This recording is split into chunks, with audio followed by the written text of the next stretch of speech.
I'm an alcoholic. And it's grateful. I'm really grateful to be introduced as opposed to being explained. Okay. I'm also grateful that I woke up on this side of the grass this morning. I didn't come to, but I'm glad to be here. And I want to thank everybody for their message of recovery that I heard from Friday on. I was truly grateful, and I feel great for listening and being a part of this program. Now, the good part of what I have to say this morning pertains to this gentleman on my left over here. If I knew better, I would have gotten a dark coat so we could all been in sync, really. In a sense. I'm the only one wearing a horse blanket, I guess. I heard Sandy B speak on a couple of occasions. I don't remember where. I don't remember when. But I remember what he said. Okay? That's pretty good for me because I have a hard time remembering my name at times. Okay? And you're going to be thoroughly, thoroughly enjoyed with his message of recovery. I give you my good friend, Sandy B.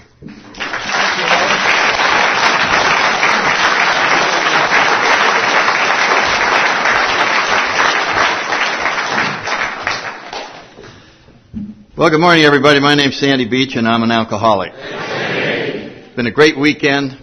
I've enjoyed being here, and I thank the committee for inviting me back.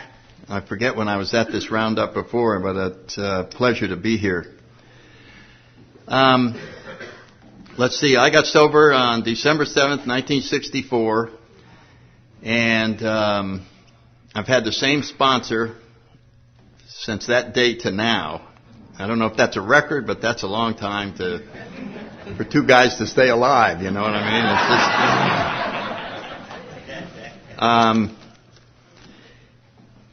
I've been very lucky to have this guy in my life. And if you're new, you want to make sure to get a sponsor. It's like getting a guide. Because AA is the world's largest lost and found department. And if there's anything that describes us when we're new is we're lost. We haven't got a clue. And so it's not like the guides, you know, Bill wrote about this somewhere. It's not like the guides are totally enlightened and have a clear vision of the entire future. It's just that the half-blind are leading the totally blind. And somehow we're following the next person up there, and it all seems to turn out the way it's supposed to. So I feel really great about that. And I decided this morning not to tell my story. I hear it so much that I'm just going to talk to those of you that may be new. I'm just going to share how this spirituality was put inside of me and how it came about. I am an alcoholic, in case you are new. I did drink excessively and ended up in the Marine Corps and in the nut ward and had the DTs and convulsions and malnutrition, and miraculously got sent to AA and then got my sponsor, and life has just been an entirely different life. And I think the beginning of spirituality for me occurred probably when I had about 2 months or 3 months. And my sponsor said, well, we've got the not drinking and going to meetings, and we got all that going along, but let's just sit down and we're going to talk a little bit about some other things. And I said, all right, okay. And he said, now let me see if I understand this. Do you pray a lot? And I said, no, I'm not into that at all. No praying. Don't like that. Well, do you think about God a lot? No, I don't think about God. I stopped doing that a long time ago. Well, do you do a lot of spiritual reading? No, not into spiritual reading. Not into that at all. What about meditation? Have you tried that? No, don't like. I don't even like the name. Don't even like the idea about that. He said, well, let's see. How's it going?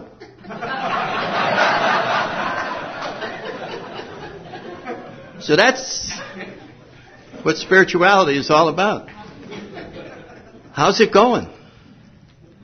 And that's what AA and sobriety gets us to look at, is how is it going? You know, like totally honest.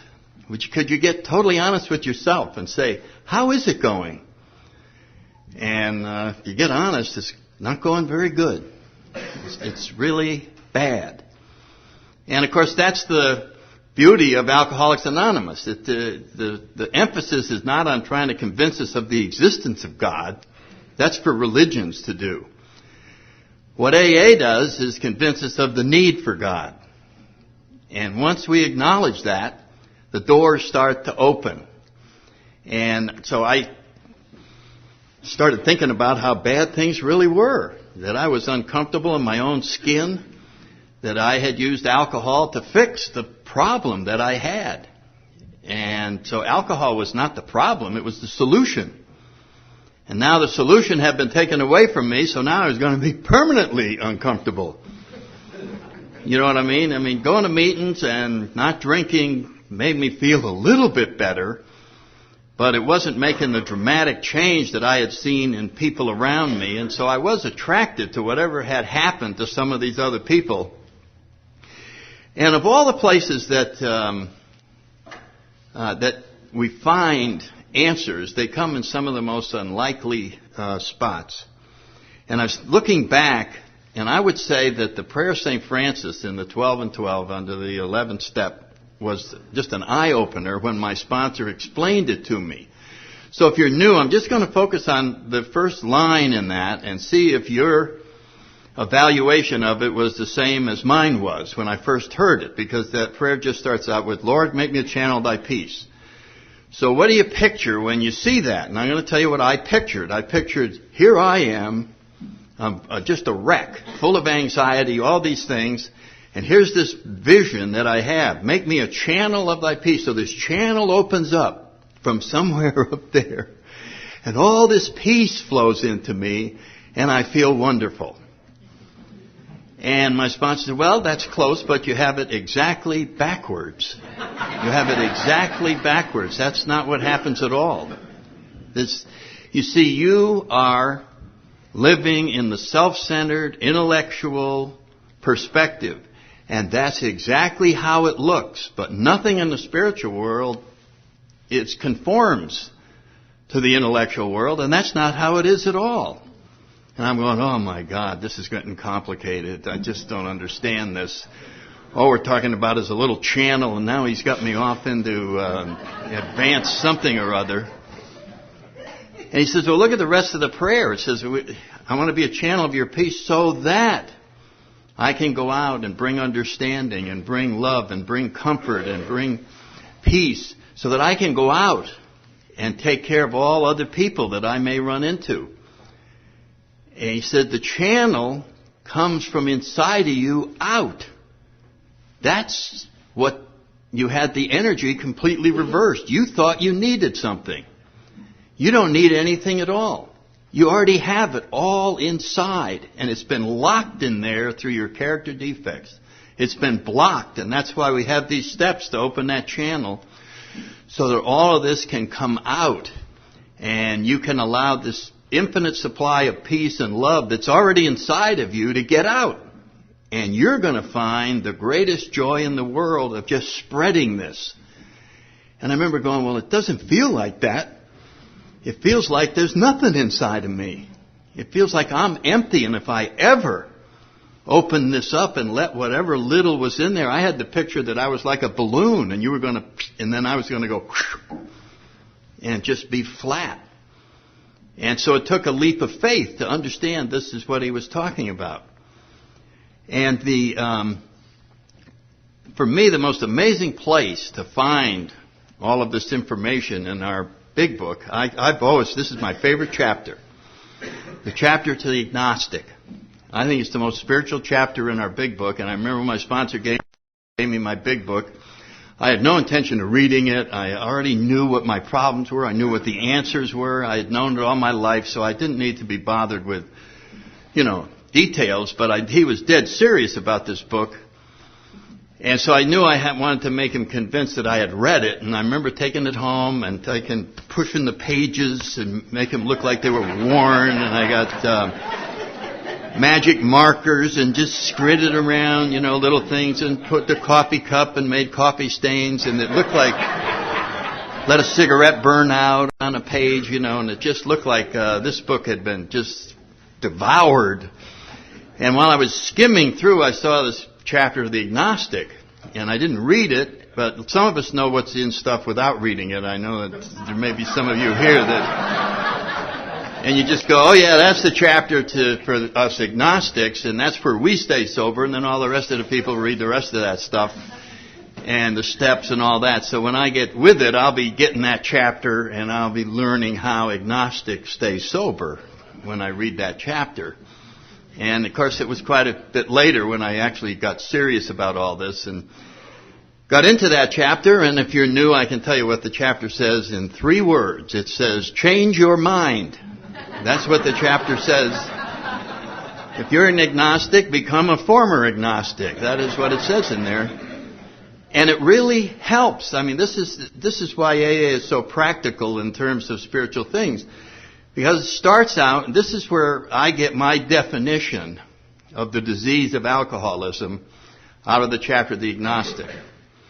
And it says, I don't have it down exactly, but it says something like in the very beginning, if when you drink you have little control over the amount you drink, and if when you try to stop you can't do it for any extended period of time, you may be an alcoholic. Well, everybody fit. Oh yeah, okay, I got it. That's me. I can little control over the amount I drink. And then it goes on to say, if that be the case, you may be suffering from a disease that only a spiritual experience will conquer. Now, there aren't too many medical journals that would show it that way. You know what I mean? Like back in the appendix of all the diseases on the planet are those that only a spiritual experience will conquer. You know what I mean? Don't go to the doctor on this one. This disease is not going to be one that we're going to be working on because only a spiritual experience will conquer this. But that's what we have. So what a disease that is. No medicine, nothing, just a spiritual experience. And so if you're like me, you go, well, I don't believe in spiritual experiences. And then my sponsor goes, next. This only works for somebody who's willing to believe in spiritual experiences. Oh, well, the only way I could get there is to change my mind. And that's really what's going on. In other words, I came in with all these old ideas about me and the world and all this stuff. And none of it involved having a spiritual experience. And suddenly I have a disease that only a spiritual experience will conquer. And I'm up against it. I'm really up against it mentally. And then the chapter goes on to say, to be doomed an alcoholic death or to live on a spiritual basis are not easy alternatives to face. Now, if you don't think that's a funny line, think about that line. To die an alcoholic death or to live on a spiritual basis are not easy alternatives to face. Why is that so funny? Because when we're new, it's like we're on a quiz show and they bring us up and they go, we got 2 doors and you have to choose one. You ready? Die an alcoholic death or live on a spiritual basis. Oh, man.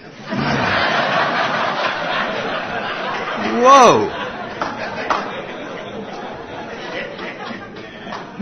That's it? You know what I mean? There's no door 3.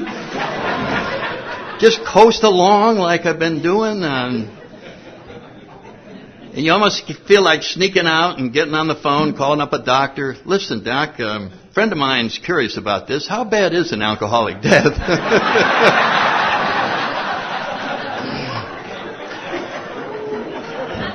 Because I already know what living on a spiritual basis, I've never done it, but man, when I imagine it, because what do I know? So I got to imagine, what would living on a spiritual basis be like? So what do I have? What are my role models? And I think the biggest role model I have is Mother Teresa. You know what I mean? You can't get beyond that. And I'm going, that's wonderful for her. You know what I mean? But I'm going,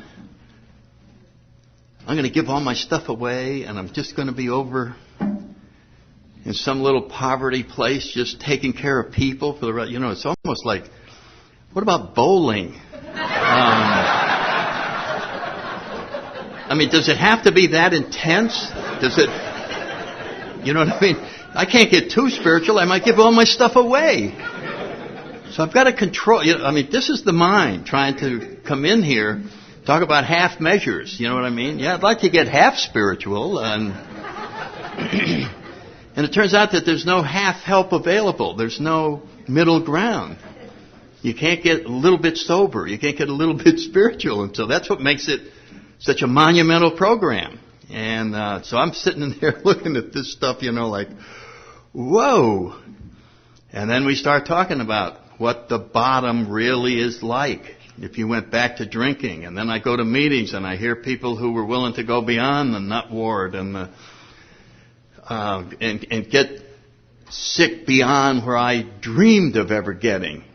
And as I started realizing this was the only alternative, that if I continued drinking, that was going to happen to me. That was the most spiritual thing I could be doing. And if you knew, that's what you want to focus on, because that will get you in to the open mind that is so necessary. Nobody's going to jump up with the proof of the existence of anything. But if you understand the hopelessness of your situation and the reality that you're powerless over alcohol, we might embrace this alternative. So it's almost like we become spiritual by default. You know what I mean? I wasn't planning on this. I would have never chosen any of this. I'm not that kind of guy who's interested in any of this stuff.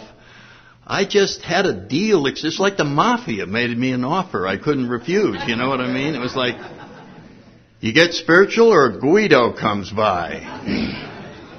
And so this almost sounds, like, wow, what a strange way of getting people interested in spiritual principles.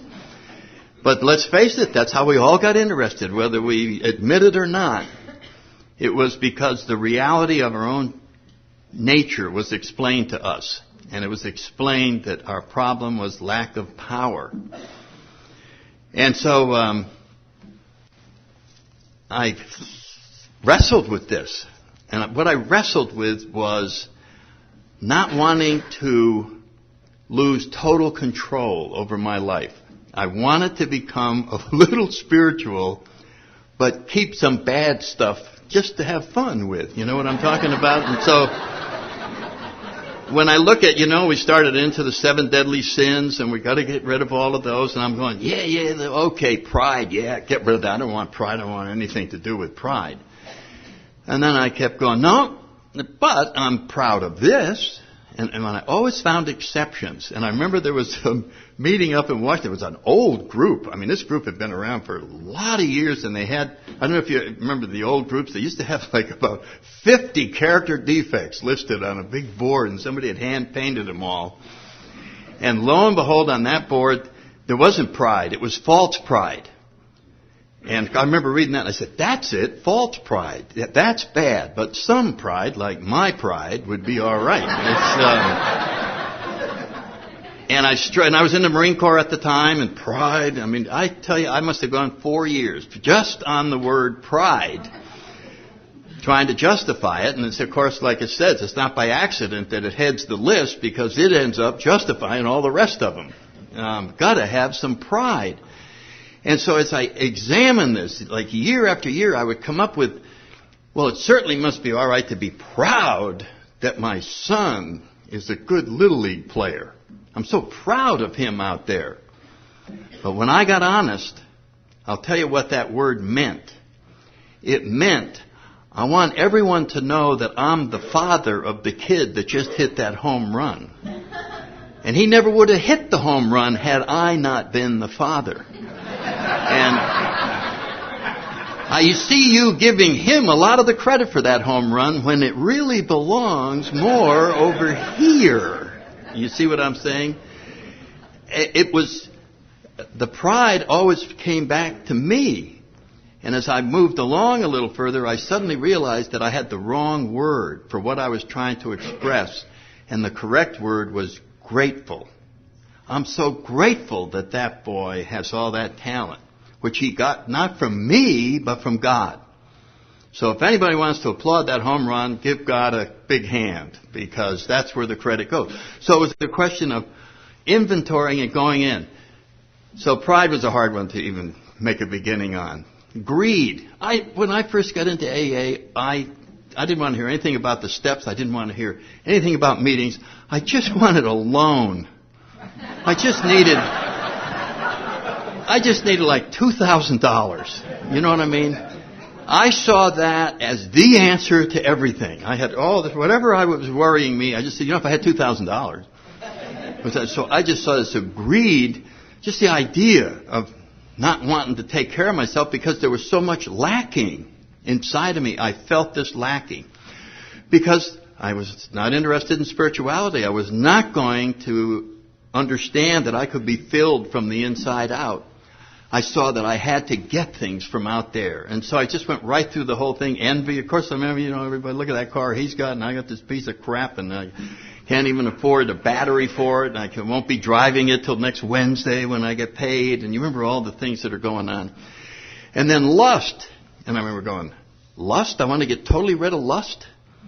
Any of you all just think about that? Like 100% gone? Does that worry you at all? I mean, or am I the only one? I mean, is that zero lust, right? Zero. I don't think we want that. I think what we want, you know how Bill writes in the 12 and 12, we just don't want it to be enough so that we're raping people. But they got to have some of that energy going on. In other words, no concept of what we were talking about in the sexuality area. Gluttony. I'm too skinny, so I could skip that one. That was one of the ones I could just go by. But procrastination, being lazy. I'd love to just not do anything. When I retired, it took me 1 minute to get adjusted to it. It just was like, whoa! I'm so glad to not even say the word work anymore. I love just, I think I'll take another nap. Boom! It just came natural. So what I'm saying is I just found, as I went through anything that you presented to me, I qualified it and moved it down. I certainly don't want to get rid of all of anything. But I want to become better than I am. You know what I'm saying? Does anybody rate this? I don't want to become a saint. I just want to be thought of as a saint.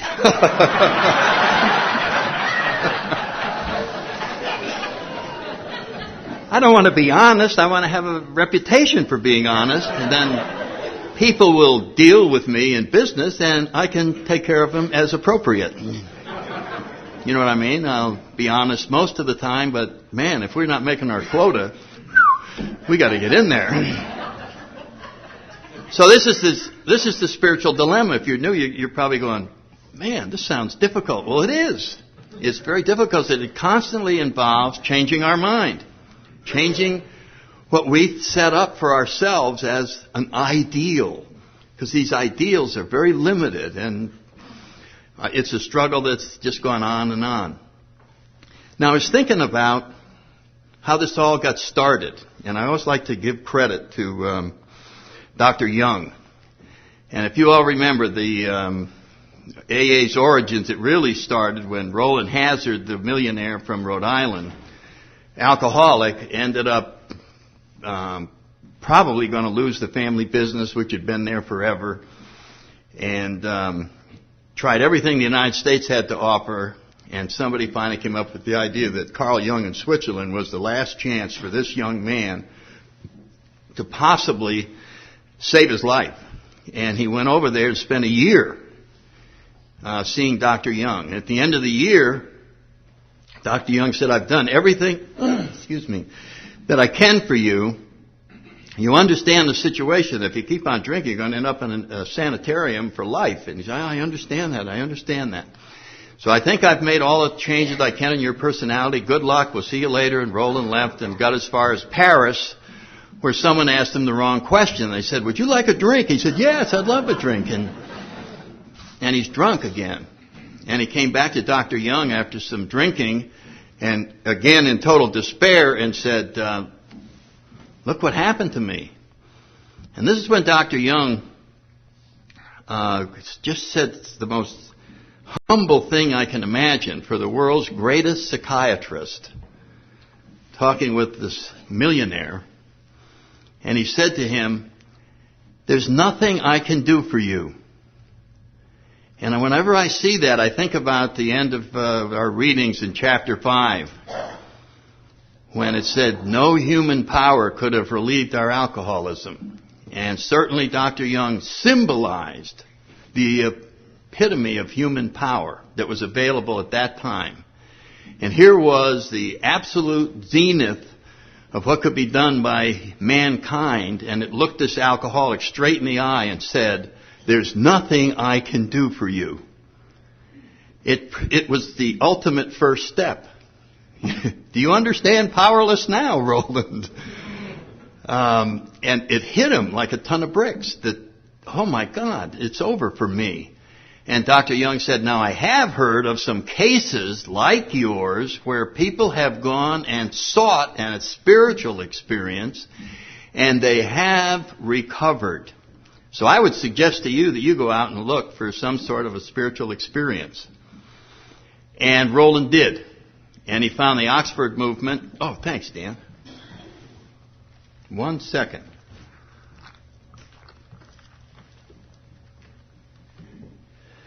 And he found the Oxford movement and got sober, because it had all the principles that AA was to adopt. And of course, it wasn't long after that, then the second character that got the message to Bill, Ebby Thatcher, got drunk one last time up in Manchester, Vermont, and they finally were sick of him in the town. He had already driven his car into a farmhouse, and if you remember the story in the big book, and asked the lady for a cup of coffee when the car reached the kitchen. And then he went out and was going to paint his house. You know, his family disowned him and gave him the summer home. And he's, like all us alcoholics, he said, "Oh my God, I've got to do something constructive. I'm going to paint my house." It's a huge house. So he bought some paint and ladders and brushes to get out there, got about 10 square feet painted, and then sat down to admire the work that he had done. And he said, sort of got a little beach chair and sat out in front and sort of imagined all the rest of the house painted, you know, and having a few drinks, and some birds came by and crapped on the paint. And it just infuriated him, and he went in and got a couple shotguns and sat out there waiting for birds to come by. Boom! You know, and the people in the neighborhood thought a war was starting, and there's just Ebby over there blasting away. And so he gets in front of the judge, and the judge says, "I'm going to have to do something with you." And he said, "Well, maybe I could call somebody." And Roland Hazard was up in Manchester doing some Oxford work. And the judge released Ebby, who they had known each other, in his personal recognizance, and he whisked him off to the Oxford group. And not too many months later, Ebby thought about Bill Wilson and went and said to him, "Bill, I found something. You ought to come and check it out." And Bill checked it out, and the rest is history. So many years later, Bill realized that he had never closed the loop with Dr. Young. And so he wrote him a letter and said, "You may not realize this, but you saw a patient named Roland Hazard, and this is what happened as a result of what you told him, that you could do nothing, that he should seek this spiritual answer." And he did, and now we have found AA, and we consider that you are one of the founding energies of the Fellowship of Alcoholics Anonymous. We're very grateful. And he wrote the letter shortly before Dr. Young died.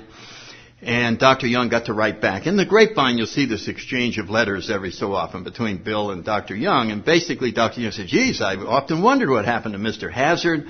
Back then, when he came to see me, probably in the late 20s, early 30s, he said it wasn't safe for a psychiatrist like me to professionally talk about God, because the rest of the psychiatrists would laugh at me."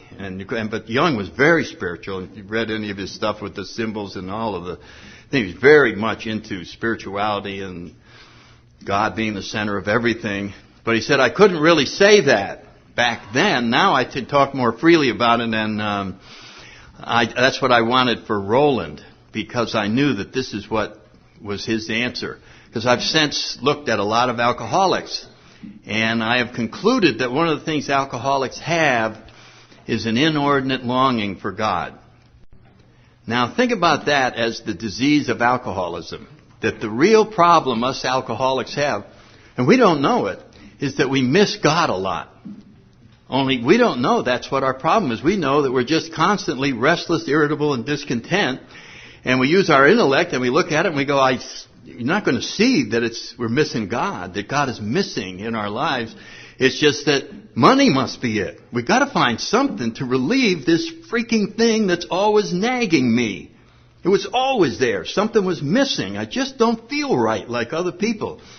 And so I'm struggling in the material world to fix that underlying problem. And nothing would fix it until I found alcohol. And alcohol is the closest thing to spirituality that I think you can get. It is almost identical to spiritual experiences. Suddenly, a power greater than ourselves fixes us from the inside out. Nothing out there changes. Nothing. You don't get any money. No, the world doesn't change. Nothing except we live in a different world. We're at peace with ourselves. We really have found an answer. Unfortunately, vodka is not a loving higher power. And does not have our best interest at heart, but it shows how we were struggling with a problem we could never put our finger on. And no matter what we did to try and relieve this problem, it wouldn't go away. You can talk to AAs who came in and became incredibly successful financially and ask them, did that fix that underlying problem that you had? And they said, no, I was thinking of committing suicide on my yacht. Getting in incredible physical shape. Become workout addicts. And then you just stand there in front of the mirror just going, it ain't gone. It's still there. Get on the health food diets. Get on whatever it is. Get the perfect relationship. It couldn't be better. But then when you're alone, you're just going, God, I still have it. Whatever it is. It's just not fixed. I need to fix something. And that's when we get to the last part of that thing in chapter 5. And this is the part that I think is the last sentence of what I was talking about, that no human power could have relieved our alcoholism. And then the next line, but God could and would if he were sought. Now, if you're new, I'll guarantee you this is what you just heard me say, that God could and would. That's what you just heard me say. You didn't really sink in if he were sought. That little part just, it was almost like, oh yeah, God could and would. Thank you, God. I'm here. I'm in the program and I'm just going to meetings and I'm not drinking this and I'm in God's hands. Boy, is it great. And then nothing seems to happen.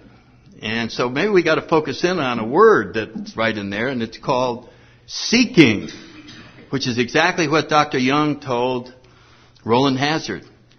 Go seek a spiritual solution to your problem. And he did. And he found it. And so, I don't know where I came up with this, but this is in my mind the evolution of seeking as I experienced it in my life. And the first time I ever remember seeking was in grammar school, hide and seek. Okay, somebody hides, Remember the first time you played that? You said, what's the game? Hide and seek. Okay, so one guy hides, and then what do? You seek. What's that? You find him. Okay. You remember how hard you looked? It was just like, I know. You were totally focused. It was just like, it was zooming. Because you wanted to be the one to find it, whoever this was. No, it's over here, it's over here, it's over here. You weren't thinking about anything else. It was just like, And the next time I remember getting involved with that was Easter. And my mother would hide the Easter baskets for my sister and I. And then she'd say, and we go, can we start? Like we're going to really focus on this. And go. And then I go, and I'm just... But even there, with all that candy that I could hardly wait for, if it went more than like 30 minutes, the seeking power started to diminish. I said, can you give me a hint? Give me a hint? Give me a hint? Give me a hint? Am I warm? Am I warm? Am I warm? Am I warm? Because seeking takes a lot of energy to stay that focused. You know that? You know what I mean? And finally, I got it. But this is, you can get the idea of what it is. And then the last example I remember was we had a golden retriever when I was probably 12 or whatever, and had him for years and years, and he ran away. I don't know if you ever had your favorite dog run away. But I looked for that dog really hard and for a long time. I mean, I looked for that dog. I would go out in the woods and call his name 2 years after he'd been gone. I'd go, maybe tonight I can find him. Maybe because I missed him so much. So there was seeking.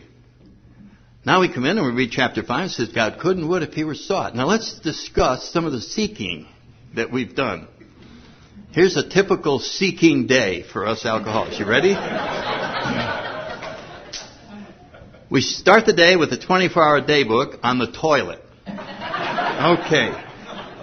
But we're late today. We have a very important appointment, and God knows I might get a deal out of this, so we have to speed read it. Oh, yeah, that was cool. And if anybody asked us on the way out what we just read, I forgot. I was thinking about this. The end of the day, we get down on our knees and we go, thank you very God. And oh man, am I tired? Well, maybe I'll cut it short here. I'm very, very grateful. I'm very grateful. Boom. Well, out of 24 hours, we had somewhere around 63 seconds of seeking. So I don't know if that qualifies. I don't know if you even know if you could get in the dictionary under seeking with that. You know what I mean? No, that's not seeking at all. That's messing around. That's what that is. That isn't even seeking. And so I think I started looking at that and I just went, God, this is not that huge priority. And it's because it doesn't appear to be life or death like the dog was. It's like, I could delay seeking one more day and it really won't make that much difference. I could delay really trying to grow another day. And I believe that's why we have tragedies come into our lives. Everybody who's been sober has had things happen to them. Painful things, awful things. And if you looked at it in the big picture, it's just God sitting up there going, God, I love that wonderful Alice back there. I just want her closer to me, but I can tell she ain't going to get closer the way she is. I guess I'll just have to have, boom, this thing awful happen. And it doesn't make sense at the time. When I was sober 2 years, I went to a meeting every night. I did everything my sponsor told me, and I didn't get promoted in the Marine Corps, and I'm out. I had 14 years as a regular officer, 6 kids to support, go to a meeting every night, I'm out. And I remember going to meetings and people would say, anybody got a topic? Yes, I got a topic. And, what's the topic? Getting thrown out of the Marine Corps. That's not really a good topic for AA. Well, I don't care. I got thrown out of the Marine Corps. And I heard that stupid advice that you hear in AA where people they don't even listen to your problem. They tell you stuff like double up on your meetings, work with new people, say the Serenity Prayer, say the prayer of St. Francis. I wanted them to say, you were thrown out of the Marine Corps? Oh my God. Listen, I own this big corporation. I'm looking for a top executive with $65,000 a year in your own car. Be all right? Now that would be some spiritual help. I mean, just tell me to say the Serenity Prayer. That's really helpful. Just I had this huge resentment, and 3 months after I was out, I was in a lot of pain, and I was just thinking about how unfair this was, and what about God and all that. And there was a little story in the Washington Post about page 5, a paragraph about that big. It said, Marine Corps instruction team killed in Denver in plane crash. And that was my team. And if I had been promoted like I wanted, I would have been on the plane, and that would have been it. And I remember realizing when I read that God knew I read it. I'd just been complaining to God like mad. And I knew that He knew that I read it because He knows everything. And I felt awkward, to say the least. You know what I'm saying?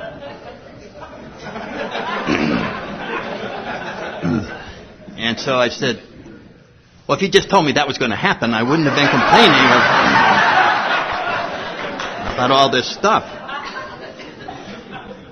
And so here we are. See, this was all that the Chapter of the Agnostic and all that AA is trying to overcome our objections to our ego staying in charge. That's all spirituality is, and that's all the steps are. All the steps are is that we have all these obstacles called character defects that are blocking this channel, and none of this stuff can get out. So we have you can put a lie detector on most of it. Have you ever had any contact with God? No. And we'd be telling the truth. It's blocked. We can't have any contact. We shut it up and the disease cemented it. I mean, it just sealed it. So we're telling the truth when we say, I don't have any of this at all.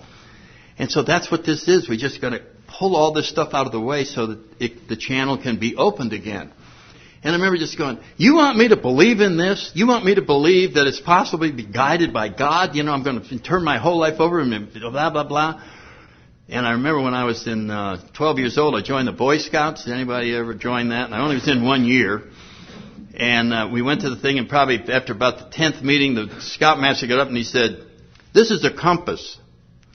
And I'm going to explain how the compass works, and then you can keep it in your pocket, and if you're ever in the woods and you're totally lost, and if you don't find your way out, you're going to starve to death or freeze to death or whatever, but this compass will get you out. Because there's this big rock at the North Pole, and this needle will always point at that big rock, and it'll save your life. So all you do is turn your life over to this needle that's pointing at the big rock. Now, as a Boy Scout, I didn't say, big rock at the North Pole. You want me to turn my life, risk it entirely on the theory there's a rock at the North Pole that this needle is pointing? I just went, that's terrific. Put it in my pocket. I was now ready to risk my life that this needle pointed there. And then later on in the Marine Corps, when I got in flight school, and we're going through all the different things, and they said, now we're going to go to instrument training. Oh, great, great. And here's the deal. We have this little radio station on the end of the runway, and it sends an invisible radio beam up to your plane. And if you dial this little thing in and listen, and you hear the A and the N and the steady beam, you could come down right between these two huge mountains without hitting them, and you will end up right on the end of the runway. And I didn't say to myself, are you kidding? You want me to believe that a little beeping thing down there is going to make me miss the mountains? I'm going to go up and put my life on. No, I just said, isn't that wonderful? Beep, beep, beep, beep, beep, beep. And just come down. Right down there, and there's a damn runway right at the end of the thing. Boom. Then I come in here and you go, you know, there's this wonderful supreme being at the center of the universe. And if you will follow these steps, you will establish contact and be guided by this incredible supreme being. And I'm going, you got to be kidding. I'm going to turn my... What do you think I am, a sucker? You want me to believe that? Well, see, I never would have believed it because there's no proof. I've heard the rest of you, so I had to take your word for it. But it all comes back to, I have a disease that only a spiritual experience can conquer. And so I came into this thing and I finally gave in. And I just said, okay, what's the deal? Let's go. I'm in. And when I said I was in, that started the whole deal. Now I'm in. You know what I mean? Now, yeah, I'm going to do the deal. What is the deal? No more, well, I don't think so. I don't do that. And then, of course, results started happening. So if you're new and you've been studying the steps for years and nothing has happened, you can study them for 20 more years and nothing will happen. You have to do them. They only become visible when we do these things. And then we can see what prior to that was invisible. It only becomes visible through action. And then you actually see the transformation in your own life. And you start seeing a different world out there. Just like alcohol made it a different world. Spirituality, the power of this higher power, makes people look more friendly. Makes the world a more comfortable place and makes you equal to everybody else. That's the power that is missing when we're just trying to go out there by ourselves. The bottom line, when I look back on everything that I've learned in AA, this is my favorite place to go, and I'm going to spend the last few minutes on this, It's in the 12 and 12 under the 10th step. And it's how to live one day at a time. That's what this is all about. So when we finally clear up the records of the past, when we've done all of the surrendering and inventorying that we can, we're now ready to get the big reward, because that's all of spirituality is learn how to live in the now and let everything sit over here and just be focused. And the 10th step is where it's all done. And so here's this little sentence in there, that axiom, that if you're disturbed, no matter what the cause, there's something wrong with you. That doesn't sound like a lot of wisdom. It's the most I've ever seen anywhere. That if you're disturbed, no matter what the cause, there's something wrong with you. Well, what's wrong with me? I'm disturbed. That's what's wrong with me. That's what's wrong with me. Someone did something outrageous, absolutely unjustified. Everyone would agree it was unjustified. So I deserve to be disturbed. You understand what we've just said? I deserve to go to jail and stay there. I have sentenced myself to being disturbed because my ego wants something. And I've just shut myself off from God. As soon as I slam down disturbance, I'm on my own. You want to be disturbed, God says? Go do it, but you're going to do that alone.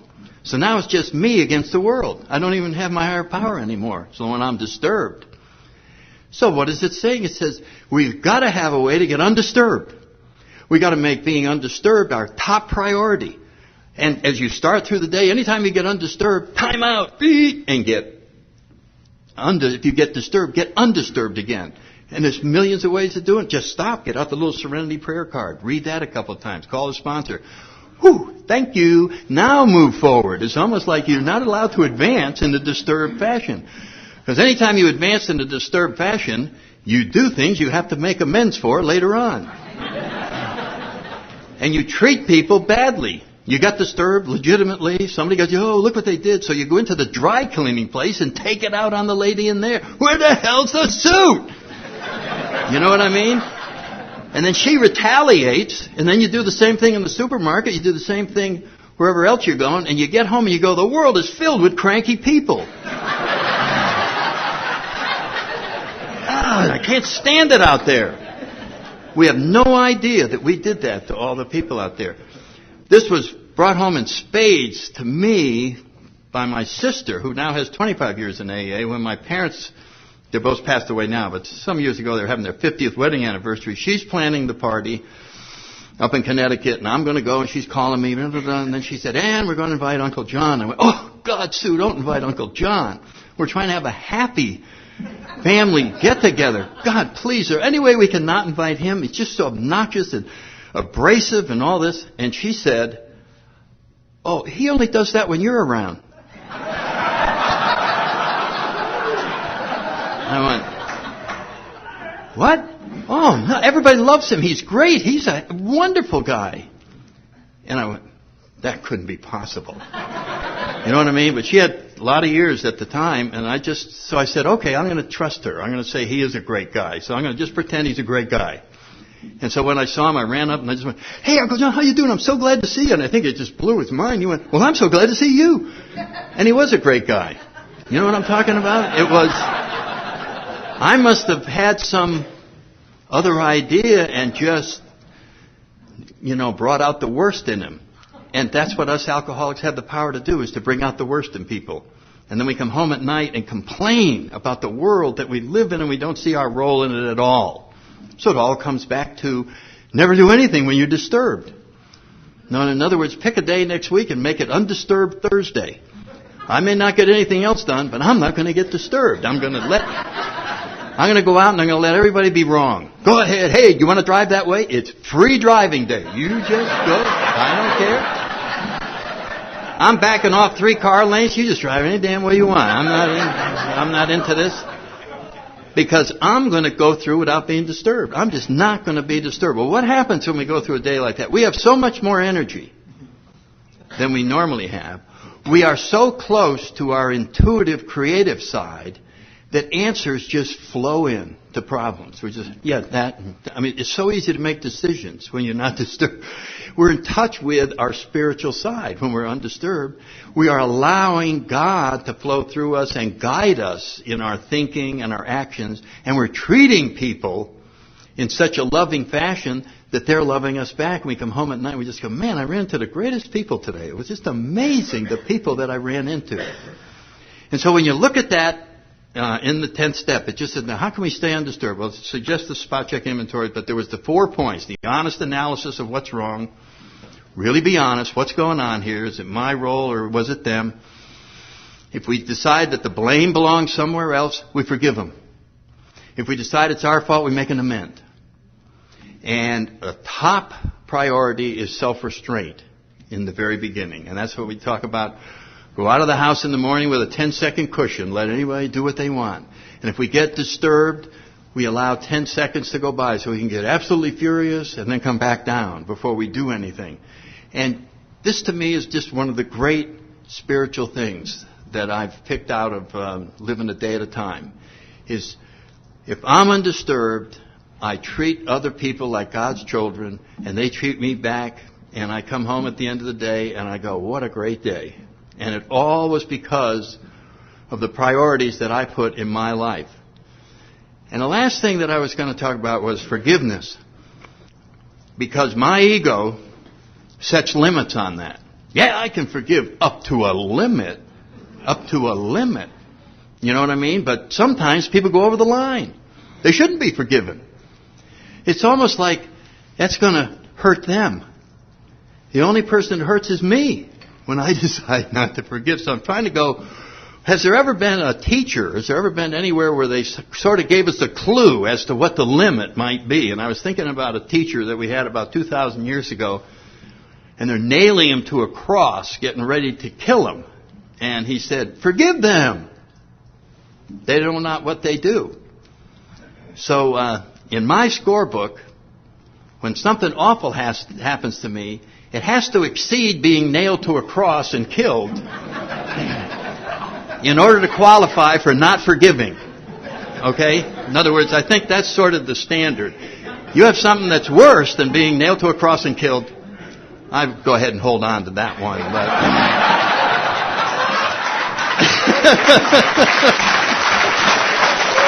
you follow what I'm saying? It's all ego.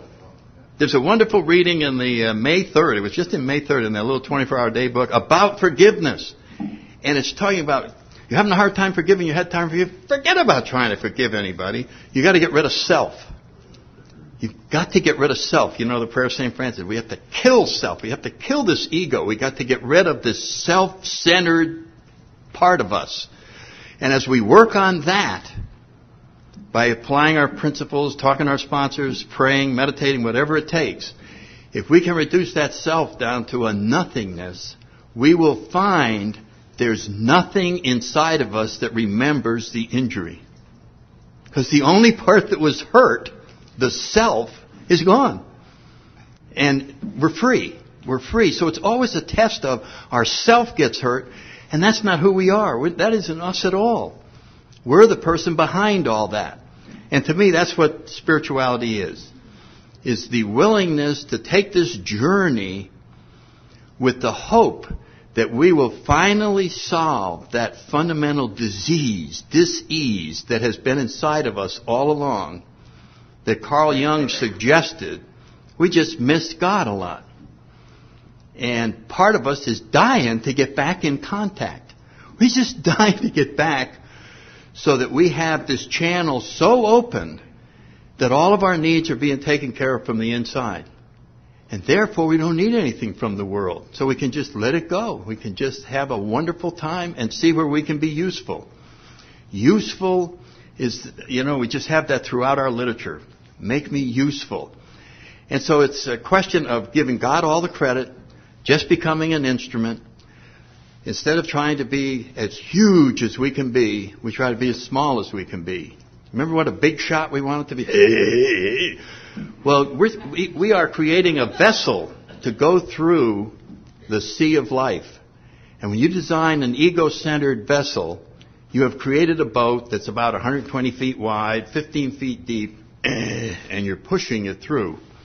And when we can become selfless, we can go right through a screen door. In other words, there's nothing that can hit our ego because we've made it so small. So anything can happen. The only pain that human beings experience is not getting their way. There is no other pain. I'm just not getting my way. And the program suggests, well, don't have a way. Then nothing can go against your way. You remember that? And then the 12 says, well, I'll be the hole in the donut. No, I won't. I'll be an instrument of thy peace. I'll be an instrument. I don't have to be anything because I'm everything from the inside out. And if you're new, this is my wish for you, that you just try this. And the reason you should try it, because everything else is so awful. That's why you try it. That's why you try it. You don't try it because you believe me or anybody else. You're tired of everything the way it is. So surrender your will into this path. Get a guide. Follow it down. And the path isn't going to go out there. It's going to go in here. And we're going to open you up so that you can see what a magnificent person you are. That's AA's present to you, is you. And when you arrive here, the wrappings around you are pretty lousy. It's not like the best wrapping paper in the world. It's pretty smelly and it's not too good. And you don't really think you ought to open it because it looks like it's going to be a pretty bad present. And you don't want to look in there. But the program forces you to get away the artificial exteriors. Get rid of all of that stuff and see what's really in there. You are going to love yourself. You've never seen yourself in all your magnificence. You've never seen what a loving, caring person you are. It's been trapped. All these crazy ideas that you heard that are just baloney are preventing you from carrying out what you want to do, which is to help the next person and just be an instrument of God's grace in this world. It is the greatest life, and we struggle every day with our egos to get close to it, and that's why AA is so much fun. Thank you all very much. God bless everybody.